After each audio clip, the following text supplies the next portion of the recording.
Hi, good evening മക്കളെ. എല്ലാവരും സുഖമായിട്ടിരിക്കുന്നല്ലോ അല്ലേ? ആർക്കും പനിയോ മറ്റ് അസുഖങ്ങളോ ഒന്നുമില്ലല്ലോ. ഇപ്പോൾ നമുക്ക് സ്കൂൾ അടച്ചിട്ടിരിക്കുകയാണ് അല്ലേ? അതിൻ്റെ കാരണവും എല്ലാവർക്കും അറിയായിരിക്കും.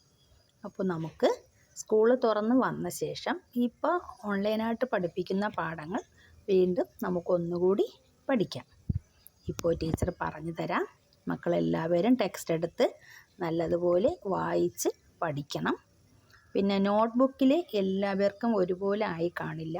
ക്ലാസ്സിൽ ആബ്സെൻ്റായ കുട്ടികൾക്ക് അക്ഷരങ്ങൾ നമ്മൾ പഠിച്ചതുവരെ, അതായത് കഴിഞ്ഞ ക്ലാസ്സിൽ നമ്മൾ ഐ എന്ന അക്ഷരം വരെ പഠിച്ചു, അതുവരെ എത്തിക്കാണില്ല. പക്ഷേ ടെക്സ്റ്റ് എല്ലാവർക്കും ഒരുപോലെ ആയിട്ടുണ്ട്. അപ്പോൾ അമ്മമാർ ചെയ്യേണ്ട ഒരു കാര്യം, ഏത് അക്ഷരമാണോ അവരുടെ നോട്ട്ബുക്കിൽ 2 ലൈൻ ബുക്കിൽ എഴുതിയിട്ടുണ്ടാവുക ലാസ്റ്റ്, അത് കഴിഞ്ഞ് അടുത്ത അക്ഷരം അവർക്ക് എഴുതി കൊടുക്കുക. പിന്നെ ഐ വരെ എഴുതിയ കുട്ടികൾക്ക് ഇന്ന് പഠിപ്പിക്കുന്ന അക്ഷരം എഴുതി കൊടുക്കുക. ബാക്കി സ്കൂൾ തുറന്ന് വന്നിട്ട് നമുക്ക് എഴുതി പഠിക്കാം കേട്ടോ മക്കളെ. അപ്പോൾ ഇതേ നോക്ക്, ഇന്നത്തെ നോക്ക്, എന്തക്ഷരമാണിത്? ഓ അല്ലേ? എന്തക്ഷരമാണ്? ഓ. എന്താണൊന്ന് ഉറക്കെ പറഞ്ഞ എല്ലാവരും? ഓ അല്ലേ? അതിന് ചിഹ്നം നമ്മൾ പഠിച്ചു. ദേ നോക്ക്, കണ്ടോ? എന്താണ് ഇത്? നമ്മൾ ഈ ചിഹ്നം മാത്രം നമ്മൾ ഏതിന് പഠിച്ചു? ഏ പഠിച്ചു അല്ലേ? ഇത് എന്ന ചിഹ്നം നമ്മൾ പഠിച്ചു. അത് രണ്ടും കൂടി ചേരുമ്പോഴാണ് ഓ എന്ന അക്ഷരത്തിന് ചിഹ്നം അല്ലേ? നോക്ക്, അപ്പോൾ ഓ അതിൻ്റെ ചിഹ്നമുണ്ട്. അടുത്ത് നോക്കിയേ, ഓ എന്ന അക്ഷരത്തിന് നമ്മൾ ഏത് വാക്ക് പഠിച്ചു? നോക്കി, ഏതാണ് കിടക്കുന്നത്? ഒട്ടകം അല്ലേ? എന്താണ്? ഒട്ടകം. ഓ ഒട്ടകം. നമുക്ക് അതിൻ്റെ ചിത്രവും കൊടുത്തിട്ടുണ്ട് അല്ലേ? അപ്പോൾ എന്താണ്? ഒട്ടകത്തിനൊരു പ്രത്യേകതയുണ്ട്. എന്താണെന്നറിയാമോ? എന്താണ്? മരുഭൂമിയിലെ വാഹനമാണ് ഒട്ടകം. അപ്പോൾ മരുഭൂമിയിലെ വാഹനം ഏതെന്ന് ചോദിച്ചാൽ നമ്മൾ എന്തോന്ന് എഴുതും? ഒട്ടകം. അടുത്ത് നോക്കിയേ, ഓ. കണ്ടോ? എന്താണ്? ഓ.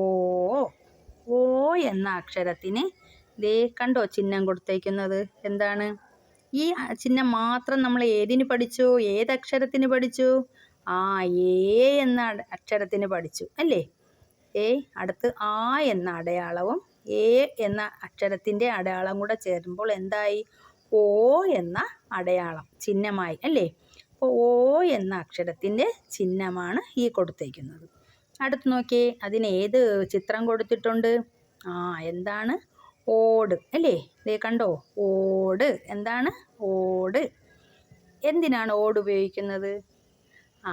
എന്തിനാണ്? നമ്മുടെ വീട് വയ്ക്കാൻ ഉപയോഗിക്കും അല്ലേ? വീടിന് മേൽക്കൂര പണിയാൻ വേണ്ടി എന്തുപയോഗിക്കും? ഓട് ഉപയോഗിക്കും അല്ലേ? അപ്പം നമ്മളിന്ന് ഏതൊക്കെ അക്ഷരങ്ങളാണ് പഠിച്ചത്? ഓ, ഓ, അതിൻ്റെ ചിഹ്നം പഠിച്ചു. പിന്നെ എന്താണ്? വാക്കുകളും പഠിച്ചു അല്ലേ? എന്താണിത്? ഒട്ടകം. ഓ എന്ന അക്ഷരത്തിന് നമ്മൾ എന്ത് വാക്കാണ് പഠിച്ചത്? ഒട്ടകം.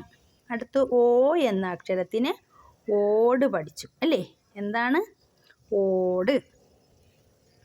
ഓക്കെ, ഇത് രണ്ട് വാക്കുകളും ചിത്രങ്ങളോട് കൂടിയുള്ളതാണ് അല്ലേ? ഇനി ചിത്രങ്ങളില്ലാതെ കുറച്ച് വാക്കുകൾ കൊടുത്തിട്ടുണ്ട്. എന്താണ്? ഒച്ച്. എന്താണ്? ഒച്ച്, ഒന്ന്, ഓല, ഓന്ത്.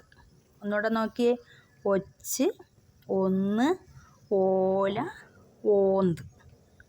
ഓന്തിനൊരു പ്രത്യേകതയുണ്ട്. എന്താണ്? നിറം മാറാൻ കഴിവുള്ളൊരു ജീവിയാണ് എന്തോന്ന്? ഓന്ത് അല്ലേ? എന്താണ്? നിറം മാറാൻ കഴിവുള്ളൊരു ജീവിയാണ് ഓന്ത്. അപ്പോൾ ഇന്ന് നമ്മൾ ഓ എന്ന അക്ഷരവും പഠിച്ചു, അതിൻ്റെ വാക്കുകളും പഠിച്ചു. അപ്പോൾ അമ്മമാരെന്ത് വേണം? ഐ വരെ എഴുതിയ കുട്ടികൾക്ക് ഇന്ന് പഠിപ്പിച്ച അക്ഷരങ്ങളും ചിഹ്നങ്ങളും വാക്കുകളും എഴുതി കൊടുക്കുക. അല്ലാത്തവർക്ക് അത് എഴുതിയിരിക്കുന്നതിൻ്റെ തൊട്ടടുത്ത അക്ഷരങ്ങൾ എഴുതി കൊടുക്കുക. ഓക്കെ, അപ്പോൾ എല്ലാവരും പഠിക്കണം കേട്ടോ മക്കളെ. Thank you.